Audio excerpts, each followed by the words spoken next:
Frisco 911, what is the location of the emergency? Hi, we're at Kuykendall Stadium. My friend just got stabbed. A 17-year-old boy is dying in his twin brother's arms in the rain. 40 feet away, the boy who stabbed him is still holding the knife. In under 90 seconds, a track meet in a Dallas suburb turned into a murder case that split a community. Have Army veteran that's trying to keep compression on the wound. Okay. Are you with him now? He is laying here. How old is he? Starting to go unconscious. How old is he? High school age, so maybe 15, 16, 17. Okay. Is he awake? No, he's going unconscious. Okay. Is he breathing? Not right now. Breathing? No, he's not. He's not breathing at all? No. April 2nd, 2025. Teams across the Frisco Independent School District filed into David Kuykendall Stadium for a district-wide track meet. Carmelo Anthony was a senior at Centennial, 17 years old, captain of both the track and football teams. When the rain hit and his team had nowhere dry to stand, he did what teenagers do at meets like this all the time. He ducked under a tent. It belonged to Memorial High School. Under that tent stood Austin Metcalf, also 17, a junior starting linebacker and MVP of Memorial's football team, a 4.0 student. His twin brother Hunter played football beside him and was standing nearby that morning. The two boys had never met. No history, no shared circle, just one sitting under the other's tent. It should have meant nothing. Coaches later testified it's common for kids from different schools to share shelter at meets. Nobody usually thinks twice about it. But Metcalf did think twice. He told Anthony to leave. What happened next became the most contested sequence of facts in the entire trial. Witnesses agree words were exchanged, the confrontation escalated fast, and there was physical contact. Several witnesses, many of them Metcalf's own teammates, testified Metcalf shoved Anthony to move him out from under the tent. They disagreed on how hard, but their accounts pointed the same direction. Anthony escalated a shove into something fatal. According to trial testimony, Anthony's warning was simple: touch me and find out. Then he pulled a folding pocket knife from his backpack, opened it, and stabbed Austin Metcalf once in the chest. The blade went in roughly 2 inches. It pierced his heart. Metcalf collapsed. His twin brother caught him. Austin Metcalf died in Hunter's arms while the rain kept falling in front of teammates, coaches, and a stadium full of kids who'd shown up that morning for nothing more than a track meet. When officers arrived, a school resource officer testified Anthony didn't try to hide anything. He said he'd warned Metcalf not to touch him. When the officer called him a suspect, Anthony reportedly corrected him. He wasn't alleged to have done it. He'd done it. Then he asked if Metcalf was going to be okay. He wasn't. Metcalf was pronounced dead a short time later. Anthony was arrested that day and charged with murder. He pleaded not guilty. For 14 months, the case stopped being a local tragedy and became something much bigger. Austin Metcalf was white. Carmelo Anthony is black. Cell phone video and secondhand accounts spread across social media within hours, and so did speculation that had little to do with the actual evidence investigators were gathering. Politicians from both parties weighed in publicly. Celebrities commented online. A Texas state representative called it a senseless tragedy. The Collin County DA and Metcalf's own father both said publicly, repeatedly, that this had nothing to do with race, that it came down to a knife and a decision made in under a minute. It didn't matter. The narrative had already taken on a life of its own, and by jury selection, Supporters for both sides were gathering outside the courthouse with signs. The trial opened June 1st, 2026, in McKinney, Texas, before Judge John Roach, who imposed a gag order and banned electronics from the courtroom. Prosecutor Bill Werski built the state's case around one idea.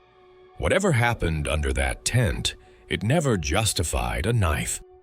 Deadly force under Texas law has to be immediately necessary, not just understandable in hindsight, necessary in that exact moment.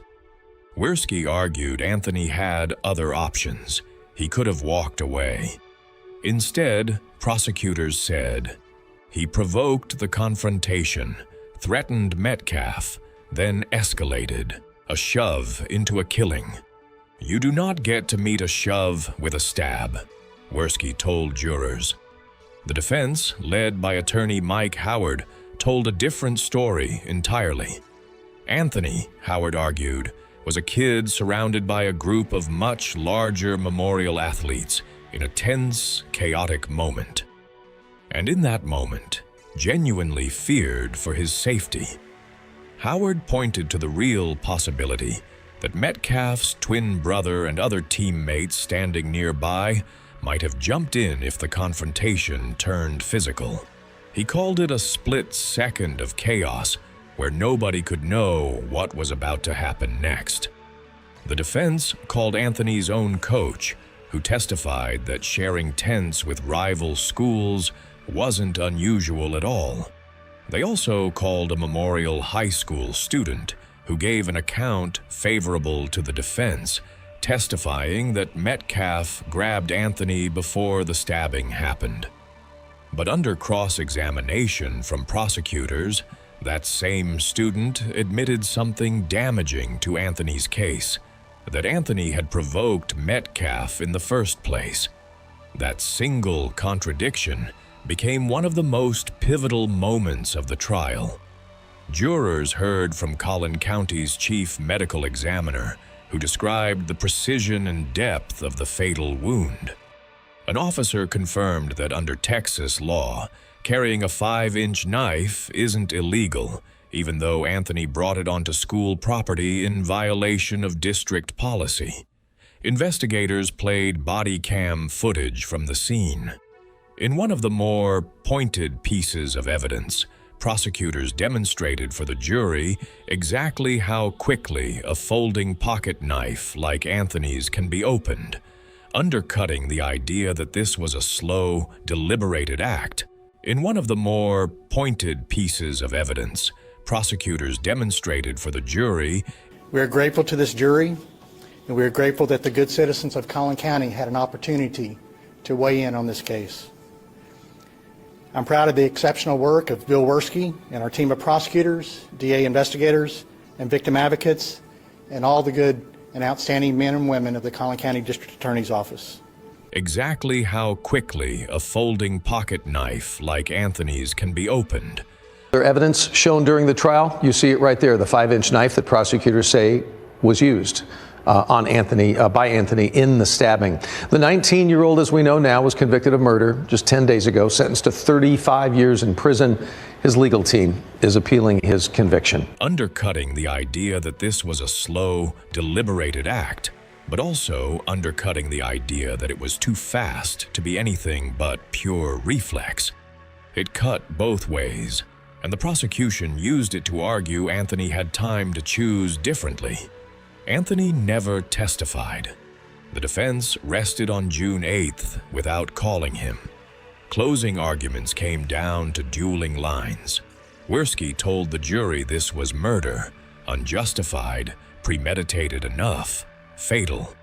Howard told jurors the state had failed to prove Anthony did anything but defend himself.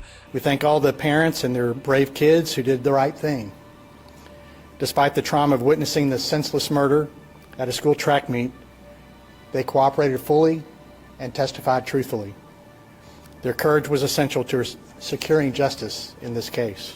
The same jury moved straight into sentencing. Texas law gave them one more question. had Anthony acted under sudden passion. All right. He put his hands on me. I told him not to. He put his hands on me. An intense, immediate response to adequate provocation. If found by a preponderance of the evidence, his sentence range would have dropped to 2 to 20 years. The jury rejected it entirely. Before sentencing, both families addressed the court. Anthony's mother asked jurors for mercy, saying her son was deeply sorry. The claims that were used about the public donation to buy a home or anything else are completely false. We have not received a single dime from the Give, Send, Go fundraiser. And the co-founder has stated that clearly. Austin Metcalf's mother, Megan, said only that her son had been murdered. His twin brother, Hunter, spoke directly to Anthony, telling him he would eventually be forgotten, but Austin's legacy never would be. Prosecutor Dewey Mitchell closed with one line aimed at the jury's conscience. Mercy to the guilty is cruelty to the innocent. The jury returned with a sentence: 35 years. Outside the courthouse, supporters for both sides had gathered for days. Multiple people were arrested the day of the verdict. Collin County DA Greg Willis stood with the Metcalf family and called it accountability.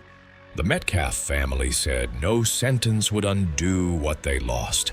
The fallout didn't end with the sentencing. In the days after the verdict, representatives for Anthony's family said they'd relocated, citing harassment, unwanted deliveries, and ongoing safety concerns at their home. If you want more cases like this one broken down in full, subscribe and turn on notifications so you don't miss the next investigation.